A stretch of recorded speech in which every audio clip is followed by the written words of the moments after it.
सबैजनामा यसको नाममा जय मसी सबैजना आराम हुन्छ आमेन आमेन मसँगै गर्न सक्नुहुनेछ योनाको पुस्तक सुसमाचार योनाको पुस्तक 3 अध्याय भएको छ हैन अनि त्यसलाई उद्धृत गर्दै निकोदेमसले भन्छ यदि परमेश्वर तपाईहरुसँग हुनु भएन भने त्यस्तो काम चाहिँ अचम्म र चमत्कारको काम चाहिँ कसैले गर्न सक्दैन भने यहाँ पनि भन्छ अनि आजको वचनको शीर्षक के छ भने यसुमा पुनर्जीवन पहिलो बुँदामा छ परमेश्वरको राज्य देख्नको लागि चाहिँ नयाँ गरी हामी जन्मिनुपर्छ हामीलाई त्यसरी नयाँ गरी जन्मन्छ है अनि यहाँ निकोदेमसले पनि भन्छ अनि के दोस्रो पल्ट फेरि आमाको गर्भभित्र छिरेर फेरि पछि जन्मनु चाहिँ के दोस्रो जन्म हो त्यो चाहिँ के हो त भौतिक शरीर हो त भौतिक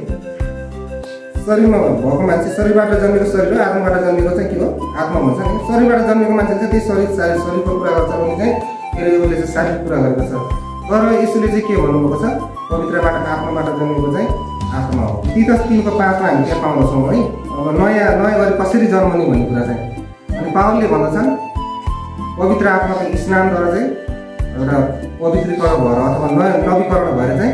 मानिसहरू चाहिँ यीशु ख्रीष्टमा नयाँ जीवन प्राप्त गर्नुहुन्छ है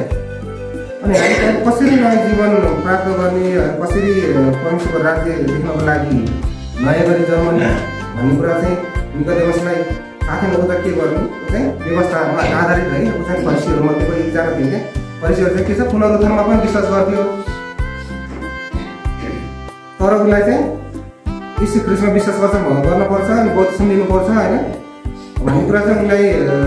थाहा नभएको कारणले गर्दाखेरि अनि यसले यो चाहिँ निकोदेमसको ज्ञानलाई चाहिँ एउटा शिक्षाको रूपमा चाहिँ लिएको दोस्रो कोरिन्थी 5 को 17 त्यही भन्छ यदि कोही ख्रीष्टमा छ भने त्यो चाहिँ नयाँ सृष्टि आमेन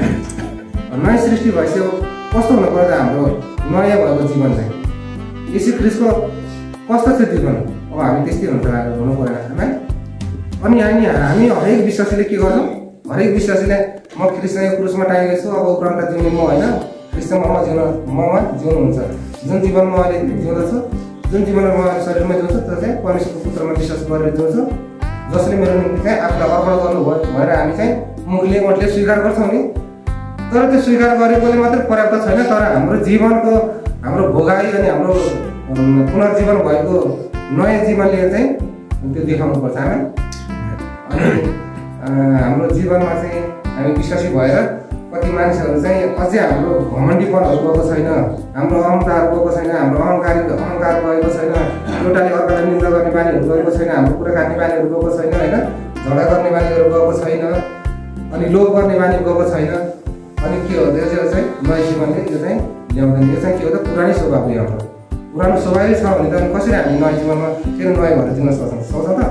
सक्दैन भने नयाँ जीवनमा नयाँ गरी जन्मेको लागि चाहिँ हामीले सबै कुराहरू के गर्नु पर्यो ल्याउनु पहिलो कोरिन्थी 6 को 9 10-11 पर्छ पावलले यहाँ भन्दछन् अधर्मीहरू परमेश्वरको राज्यको हकदार हुने छैन हुँदैन भन्ने कुरा चाहिँ तिमीहरूलाई थाहा छैन धोका नखाऊ कतै हामीले धोका त खाएनौँ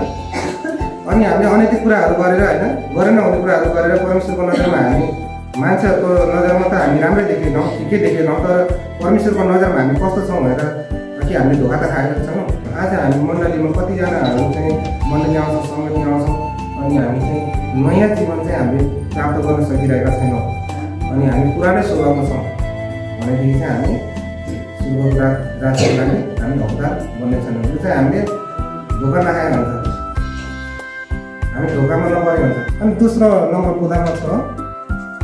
पानी र पवित्र आत्माबाट कसरी जन्मने जब हामीले बपतिस्मा लिएर अनि यीशु ख्रीष्टलाई विश्वास गर्यौँ त्यतिखेर नै हाम्रो हृदयमा चाहिँ के छ पवित्र आत्मा आइसक्नु हुँदैन 6 अध्यायलाई 6 अध्यायको 6 र 7 पदलाई हामी हेर्छौँ हामी जान्दछौँ कि हाम्रो पुरानो मनुष्यको अहसङ्ग क्रुसमा टाँगियो ताकि हाम्रो पापमय शरीर नाश होस् र अब उसो हामी पापका कमरा होइनौँ किनभने जो मरेको छ त्यो पापबाट मुक्त भएको छ मतलब पढेर समयमा हामीले पाठ्यक्रम आशिष गर्नुहोस् अनि हामी सबैलाई आशिष गर्नुहोस् यहाँ पावलले के लेख्छन् मण्डलीहरूलाई भने हाम्रो पुरानो मनुष्य चाहिँ के छ क्रुसमा ख्रीष्टसँगै क्रुसमा टाँगिएको छ होइन अनि पुरानो मनुष्य त टाँगेपछि अब हामी के गरेको छ के हुन्छ त हामी पवित्र आत्माबाट हामी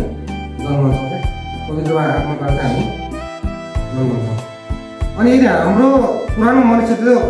क्रुसमा टाँगेको छैन भने चाहिँ हामी अझै पनि मरेका छैनौँ क्या भनेको भन्नु खोजेको चाहिँ हाम्रो पाप स्वभावहरू चाहिँ अझै मरेको छैन भन्नु है। मरेको कुराले चाहिँ के गर्छ, मरेको कुराले चाहिँ यहाँ के गर्छ भने त्यो चाहिँ अब पवित्र आत्मामा जन्मिएको अब नयाँ सृष्टि भएको कुराहरू चाहिँ जन्माउँछ क्या है। कलसीको पुस्तकमा हामी 3 अध्यायमा त्यहाँ हेरौँ भने तिमीहरू मरेका छौ, तिमीहरूको जीवन चाहिँ कहाँ ख्रीष्टसँग परमेश्वरसँग लुगाइएको छ। अनि हामी मरेको चाहिँ के हो त, हामी मरेको होइन, हाम्रो स्वभावहरू चाहिँ मरेको हो क्या। हाम्रो स्वभावहरू चाहिँ के हो त, क्रुसमा टाँगेको छ।